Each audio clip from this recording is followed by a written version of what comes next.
Dinas di mana bapakmu? Di Polda. Anak polisi nekat begal anggota TNI di depan Kodam Bukit Barisan, kini dijebloskan ke penjara. Arka Satria Sitepu alias Atok 18 adalah pelaku begal yang sudah sering beraksi di wilayah hukum Polsek Sunggal. Kini warga Desa Puji Mulyo, Kecamatan Sunggal, Deli Serdang, itu pun telah dijebloskan ke penjara.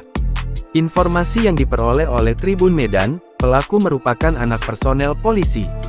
Menurut Kapolsek Sunggal, Kompol Bambang Gumanti Huta Barat, pelaku ini ditangkap setelah melakukan aksi begal bersama dengan 5 orang rekannya. Di mana, 3 diantaranya sudah ditangkap dan dikirim ke peradilan anak karena usianya masih di bawah umur. Sementara, 2 lagi masih buron. Katanya, pelaku ini ditangkap setelah petugas menerima 9 laporan polisi terkait aksi para pelaku. Laporan terakhir yakni dari personel TNI AD yang berdinas di Kodam I Bukit Barisan bernama Sertu Marsono. Personel TNI AD itu menjadi korban begal yang dilakukan oleh para pelaku di depan markas Kodam I Bukit Barisan Jalan Gatot Subroto, Kota Medan, pada Kamis tanggal 26 September tahun 2024. Korban yang merupakan anggota TNI yang bertugas Kodam saat itu sedang melaksanakan tugasnya dan hendak kembali ke Kodam, sebutnya.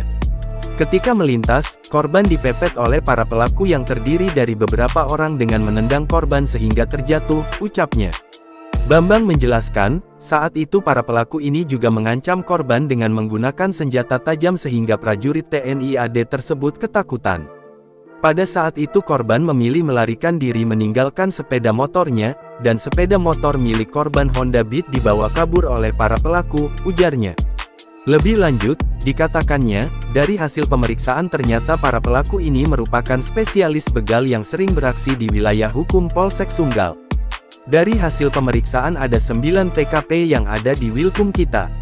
Mereka lakukan dengan tindak pidana yang sama dan modus yang sama mengancam menggunakan sajam, ungkapnya. Bambang mengatakan, saat ini pihaknya masih memburu 2 orang pelaku lagi yang terlibat dalam komplotan begal ini. Sementara itu, pelaku Arka Satria Sitepu ketika ditanya mengakui bahwa dirinya merupakan anak personel polisi. Dinas di mana bapakmu, bro? Dinas di mana bapakmu? Di Polda. Apa, ada perwira juga? Oh, udah meninggal. Ia mengaku nekat melakukan begal karena membutuhkan uang. Uangnya saya pakai untuk beli rokok, main PS sama main slot judi online, pungkasnya. Download Tribun X sekarang. Menghadirkan lokal menjadi Indonesia.